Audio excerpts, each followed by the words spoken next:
Now, welcome back to another tutorial, part 2 of the series, your basic Premiere Pro how-to. This will apply to any kind of editing format that you're going to be doing anyway, but specifically for this purpose for Premiere Pro.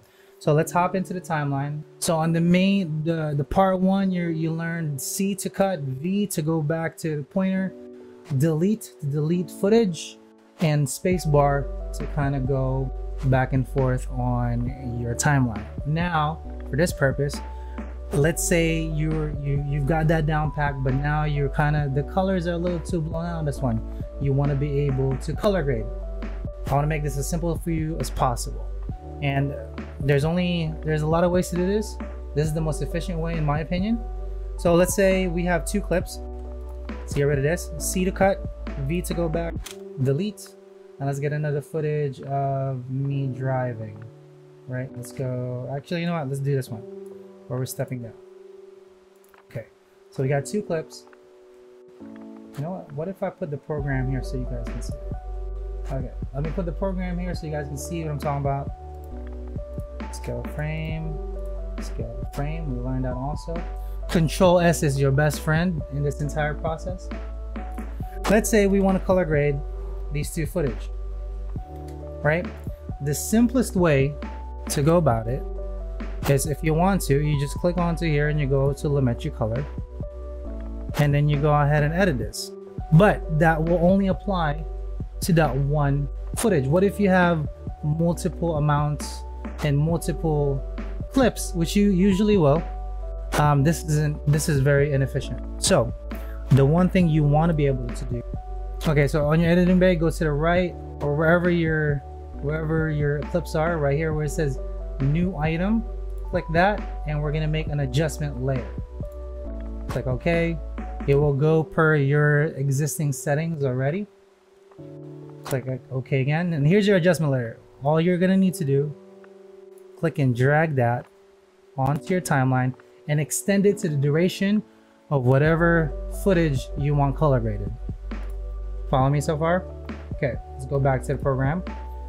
Now, any correction that we do, we're going to do to this adjustment layer, and anything that interacts with it, any effects, any whatever, will translate to whatever it's underneath by. So these 2 clips right here. So for example, we want the Lumetri scopes or the Lumetri color of this change. Simply, let's just do, I don't know, a little bit of, let's do basic correction. Okay, maybe it's a little too, maybe the exposure is a little too much. So what if we just tune it down? I don't know, just that much. A little less contrast.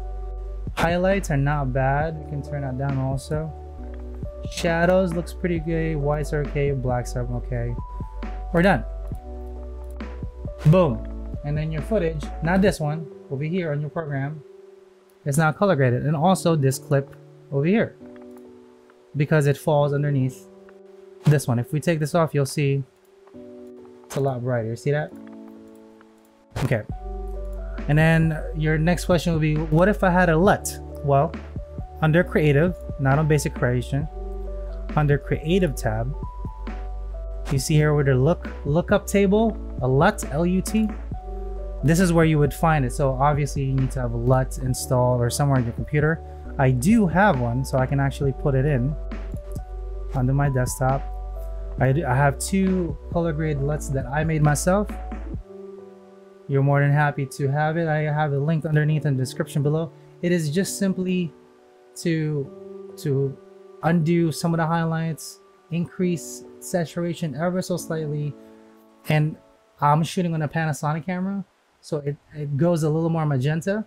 So I have a little bit of green in there, so it corrects it for me. So this is efficient for what I do. So for this one, if I click it, this is the final footage right here. Gives you a little bit of a darker tone. It kills the magenta for me. I do saturate ever so slightly, and the blacks are just a little bit more crispy. So if we play that back into the second one, if we take it out, you'll see exactly how much of a difference that makes.